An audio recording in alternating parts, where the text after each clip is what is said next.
Agar suatu proses bisnis dapat berjalan dengan efektif dan efisien, maka diperlukan suatu sistem atau aplikasi yang menghubungkan semua area fungsional di dalam organisasi atau secara internal. Selain itu juga diperlukan suatu integrasi dengan pihak eksternal, yaitu supplier ataupun konsumen. Ada 4 jenis aplikasi perusahaan, yaitu sistem perusahaan, sistem manajemen rantai pasok, sistem manajemen hubungan pelanggan, dan sistem manajemen pengetahuan. Aplikasi perusahaan yang pertama yaitu sistem perusahaan mempunyai fungsi mengumpulkan data dari seluruh area fungsi bisnis. Yang kedua, mengintegrasikan semua data-data yang terpisah dari area fungsi bisnis yang berbeda-beda ke dalam suatu data tunggal yang lebih komprehensif. Lalu ada koordinasi aktivitas harian. Respon terhadap penggunaan pelanggan menjadi lebih efisien dengan menggunakan sistem perusahaan ini. Ilustrasi berikut menggambarkan terhubungnya area fungsional organisasi satu dengan yang lainnya, serta hubungannya dengan pihak eksternal organisasi yaitu supplier maupun konsumen.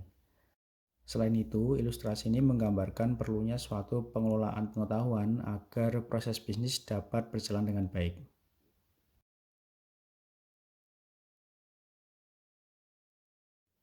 Sistem manajemen rantai pasokan merupakan aplikasi perusahaan yang mengolah hubungan dengan supplier atau pemasok.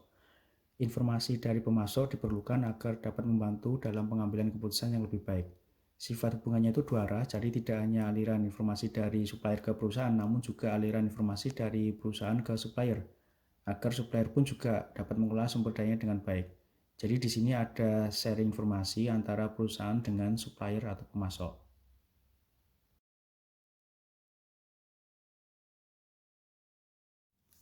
Perusahaan juga perlu mempunyai suatu sistem yang menyediakan informasi untuk mengkoordinasikan semua proses bisnis yang terhubung dengan pelanggannya, yaitu di bidang penjualan, pemasaran, dan pelayanan, agar dapat mengetahui dan memenuhi kebutuhan pelanggannya.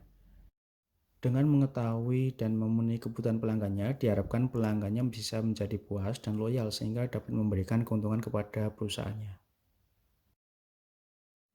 Sistem manajemen pengetahuan dalam suatu perusahaan diperlukan agar menghasilkan suatu pengetahuan dan pengalaman yang dapat dibagikan antar bagian area fungsional organisasi yang terkait, sehingga dapat digunakan untuk meningkatkan proses bisnisnya menjadi lebih baik.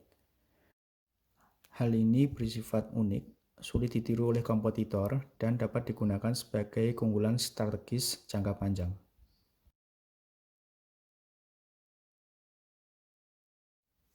Suatu kolaborasi dengan perusahaan atau organisasi lain diperlukan untuk mencapai tujuan bersama yang jelas.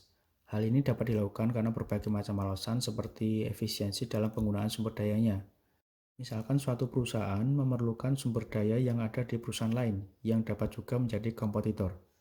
Apple pernah memproduksi smartphone-nya yang layarnya dibuat oleh kompetitornya sendiri yaitu Samsung. Tentu kolaborasi ini diharapkan bisa menghasilkan win-win solution atau keuntungan bagi pihak masing-masing. Dan tentunya masing-masing kompetitor ini juga sudah memikirkan benefit dan risk-nya. Contoh lainnya yaitu Toyota dan Daihatsu yang bekerja sama membuat mobil yang serupa, Agya dan Ayla. Masing-masing mobil ini mempunyai karakteristik sebagian yang sama ataupun berbeda untuk segmentasi pasar yang bisa jadi sama ataupun berbeda. Pihak Toyota maupun Daihatsu pun juga sudah melakukan analisa strategis dalam hal kolaborasi ini. Bisnis jejaring sosial digunakan untuk berhubungan dengan karyawan, pelanggan, dan pemasok agar produktivitas, kualitas, inovasi, layanan pelanggan, kinerja keuangannya menjadi lebih baik. Ada berbagai macam cara dan alat yang digunakan untuk kolaborasi yang dibagi berdasarkan waktu dan ruang. Ada kolaborasi yang dilakukan dalam waktu dan ruang yang sama, ada yang dilakukan dalam waktu dan ruang yang berbeda, ada juga kolaborasi yang dilakukan dalam waktu yang sama namun ruang yang berbeda, ada juga kolaborasi yang dilakukan dalam ruang yang sama namun waktu yang berbeda. Tiap jenis kolaborasi ini dapat dilakukan dengan dukungan atau alat atau cara yang memadai. Sebagai contoh untuk kolaborasi pada waktu yang sama dan ruang yang berbeda, kita dapat menggunakan video conference, instant messaging, share screen, dan yang lain-lain.